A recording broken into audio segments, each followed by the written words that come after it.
అట్టడుగుననున్న బీసీలకు రాజ్యాధికారం సాధించడమే లక్ష్యంగా బీసీ సంఘం పనిచేస్తుందని బీసీ సంఘ రాష్ట్ర అధ్యక్షులు సొంటి నాగరాజు, బీసీ సంఘ రాష్ట్ర కార్యనిర్వాహక అధ్యక్షులు యనమదల రవి పేర్కొన్నారు. బుధవారం కాకినాడలో శ్రీరామ్ నగర్లో బీసీ సంఘం రాష్ట్ర కార్యనిర్వాహక అధ్యక్షులు యనమదల రవి అధ్యక్షతన విలేకరుల సమావేశం నిర్వహించారు. ఈ సందర్భంగా బీసీ సంఘ రాష్ట్ర అధ్యక్షులు సొంటి నాగరాజు మాట్లాడుతూ రాష్ట్రంలో కుల గణన చేపట్టకపోవడం, బీసీలు రాజకీయంగా అవకాశాలు కోల్పోవడం జరుగుతుందన్నారు. రాష్ట్ర జనాభాలో అత్యధికంగా 139 కులాలు కలిగిన బీసీలు అన్ని రంగాల్లో వెనుకబడి ఉన్నారన్నారు. బీసీలకు పెద్దపీట వేస్తున్నామని చెప్తున్న రాజకీయ పార్టీలు వారిని కేవలం పీటలకే పరిమితం చేస్తున్నాయని విమర్శించారు. వచ్చే ఎన్నికల్లో బీసీలను అత్యధికంగా చట్టసభలకు పంపించడమే లక్ష్యంగా అందరూ పనిచేయాలన్నారు.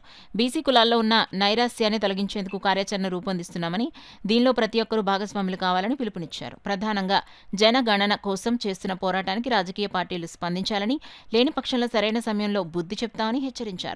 కాకినాడ సిటీ ఎమ్మెల్యేగా 3 సార్లు నెగ్గిన వనమాడి కొండబాబు కేబినెట్ మంత్రి హోదా కూటమి ప్రభుత్వం కల్పించాలని పేర్కొన్నారు. ఈ సమావేశంలో రాష్ట్ర కార్యదర్శి పెంకేరాజు, రాష్ట్ర జాయింట్ సెక్రటరీ వాసంశెట్టి త్రిమూర్తులు, రాష్ట్ర యువజన సంఘం అధ్యక్షులు అనుకూరి సతీష్, కొండ వినాయక, కుప్పిశెట్టి చంద్రమౌళి, చొక్కా జగన్, రాయుడు దుర్గా, పెంకె వెంకటలక్ష్మి, కాదా శివరామకృష్ణ, మట్టపర్తి మోన, రచ్చ ధనలక్ష్మి తదితరులు పాల్గొన్నారు.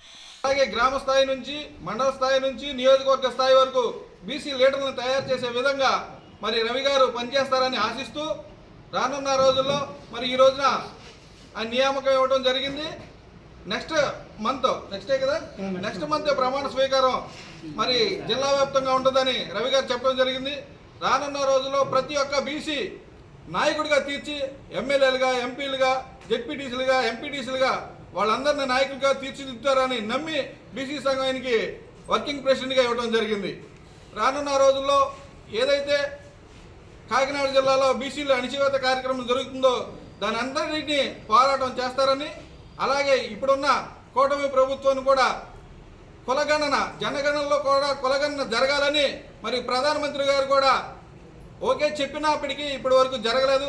దానిపైన మరి బీసీలు హక్కులు పోరాటం చేసి రానున్న రోజుల్లో రిజర్వేషన్లు బీసీ కులగణన జరిగితే మాత్రమే బీసీలకి సరైన న్యాయం జరుగుతుందని నమ్మి మరి రవి గారి నాయకత్వంలో కాకినాడ జిల్లాలో కులగణనపై పెద్ద ఎత్తున ఉద్యమాలు కూడా రానున్న రోజుల్లో చేస్తారని ఆశిస్తూ ఈ పదవిని ఆయన ఇంకా వన్ని తెచ్చే విధంగా పనిచేయాలని ఆశిస్తూ ఇక్కడికి వచ్చిన కాకినాడ జిల్లా బీసీ నాయకులందరికీ పేరు పేరున ధన్యవాదాలు తెలియజేస్తాను. ఈ అవకాశం ఇచ్చిన మన యనమదల రవి గారికి కూడా ప్రత్యేక ధన్యవాదములండి.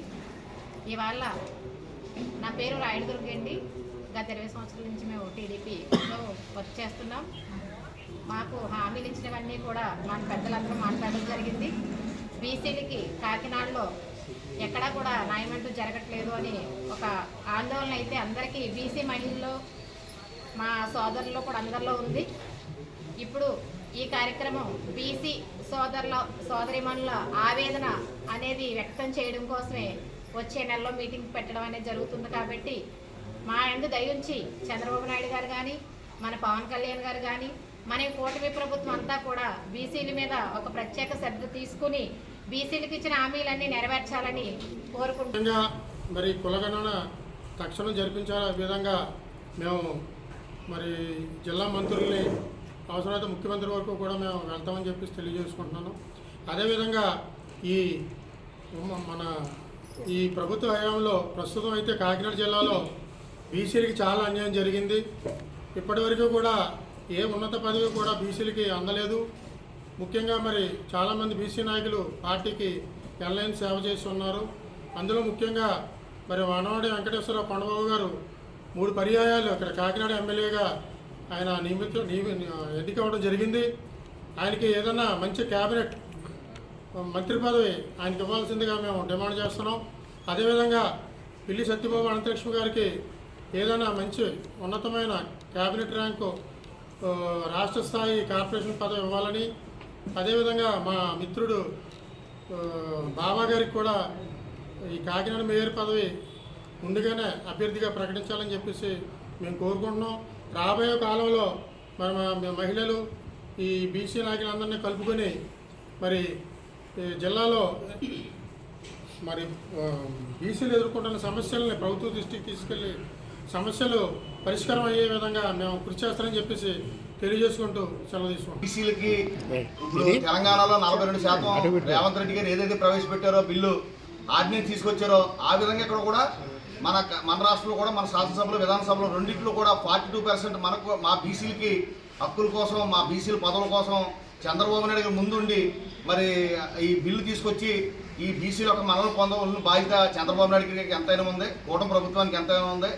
అదేవిధంగా చంద్రబాబు నాయుడు గతంలో కూడా చెప్పారు మరి పార్లమెంట్లో బీసీలకి 33% రిజర్వేషన్ ఎట్టి పరిస్థితులు ఉండాలి, అక్కడ చట్టం చేయాలని చెప్పేసి అన్నారు. దాన్ని కూడా తీర్మానం చేసి తక్షణం చంద్రబాబు నాయుడు గారు మరి పవన్ కళ్యాణ్ గారు లోకేష్ గారు మొత్తం కూటమి ప్రభుత్వం అంతా కూడా కంకణం కట్టుకొని ఎందుకంటే ఈ పార్టీలు వెనకాల నిలబెట్టి ముందుకు నడిపించి గెలిపించే బాధ్యత బీసీలు తీసుకుంటున్నారు కాబట్టి ఆ బీసీల యొక్క హక్కుల కోసం మీరందరూ కూడా నిలబడి మరి పార్లమెంట్లో కూడా ఈ బీసీలకి 33% బిల్లు మహిళలకి అందరూ కలిసి ప్రవేశపెట్టాలని కోరుకుంటూ మరి మేము చంద్రబాబు నాయుడు గారిని మా కూటమి ప్రభుత్వం అభ్యర్థిస్తున్నాం. ఈ అవకాశం ఇచ్చినటువంటి బీసీ సంఘాల నాయకులందరూ కూడా